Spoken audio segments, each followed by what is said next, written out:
அன்பானவர்களே, மேலும் ஒரு நல்ல விஷயம் என்னன்னு சொன்னா, ரொம்ப நாளைக்கு பிறகு ஒரு நற்செய்தி கிடைச்சிருக்கு இல்லையா? ஈரான் அது இஸ்ரேலுடைய விஷயம். அன்பானவர்களே, அந்த இஸ்ரேல் இருக்கான் இல்லையா, முஸ்லிம்களை அடின்னு அடிச்சிட்டு இருந்தான். எந்த அளவுக்கு அடிச்சான்னா, 43,000 முஸ்லிம்கள் பெண்கள் குழந்தைகளை படுகொலை செய்தார், ஷஹீதாக்குனா, கொல்லப்பட்டான். 1,00,000 மக்கள் நிரந்தர ஊனம். நிரந்தர ஊனம் என்றால் திரும்ப அவனை சரியான நிலை கொண்டு வர முடியாது. 10 லட்சம் வீடுகளை இடித்து தரைமட்டமாக்கினான். உலகத்தில் இருக்கக்கூடிய எந்த வல்லரசு நாய்களாவது வாய் திறந்துச்சா? ஹியூமன் ரைட்ஸ் சொல்றான். இப்ப என்ன செய்யறான்? ஈரான் யார இஸ்ரேல் மேல் தாக்குனான். சரியான தாக்குதல் சகோதரி. எந்த அளவுக்கு தாக்குதல் சொன்னா, ஃபத்தா ஹைபர் சோனிக் மிசைல் இருக்குல்ல, அதை ஈரான் என்ன இஸ்ரேல் மேல் செலுத்தினான். சகோதரரை சிந்தித்து பாருங்க. போர் எவ்வளவு நேரம் நடந்துச்சு தெரியுமா? வெறும் 15 நிமிஷம் தான். வெறும் 15 நிமிஷம் தாங்க. இந்த மிசைல் ஈரான் அங்க ஏவினான். ஈரானுக்கும் இஸ்ரேலுக்கும் இருக்கக்கூடிய வித்தியாசம் தெரியுமா?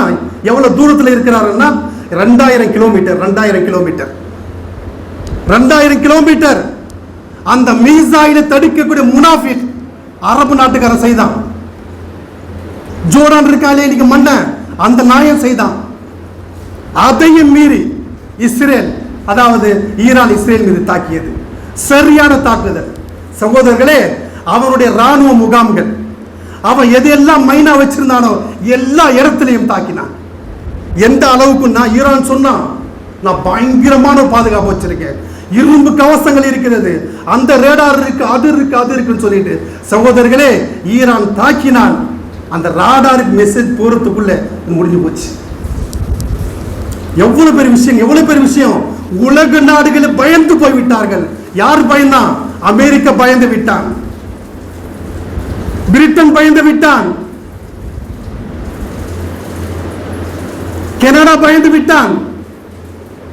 இந்த ஒரு லூஸ் ஒண்ணுக்கு ஜப்பான், அவன் சொல்றான் கடுமையான கண்டனம். ஏண்டா நாய்களா, தூங்கிட்டு இருந்தீங்களா?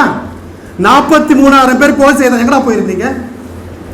எவனா கேட்டாலும் பாருங்க சகோதரர்களே, முஸ்லிம் கொலை செய்தால் உலகமே அமைதியாக இருக்கிறது.